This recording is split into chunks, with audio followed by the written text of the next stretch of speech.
आपके भीतर बैठे प्रभु को मेरा प्रणाम स्वीकार करें। पति अपने घर आया। पत्नी ने कहा, मुझे आपको एक जरूरी बात करनी है। पति ने कहा, जल्दी बोलिए। पत्नी ने कहा, नहीं नहीं, पहले भोजन कर लीजिए, उसके बाद बताऊंगी।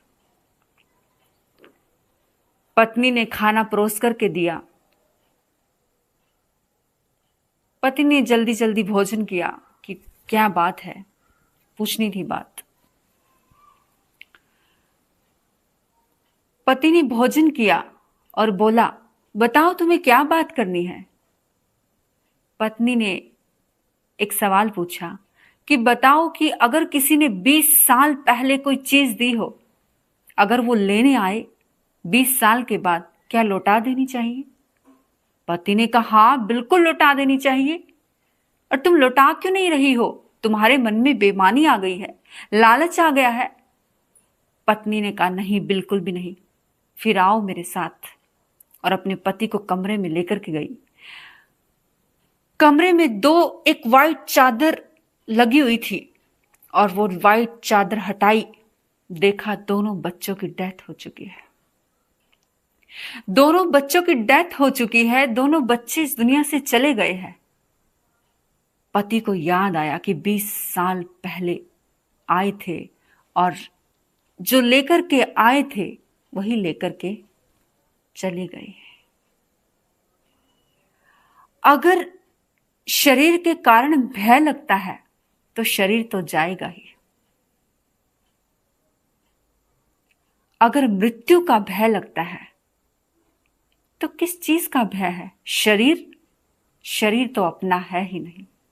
जो मिट्टी से मिला है, मिट्टी में मिल जाएगा, उसका भय करते हो। जब जन्म होता है, किसका जन्म होता है? जब मृत्यु होती है तो किसकी मृत्यु होती है? शरीर अपना नहीं। और आत्मा को तो कोई मार नहीं सकता, कोई काट नहीं सकता। और जो इस सत्य को जान लेता है,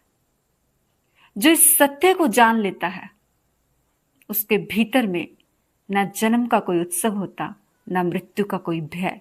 बस वो उस सत्य की खोज करता है जिसके लिए वो इस दुनिया में उसने जन्म लिया है।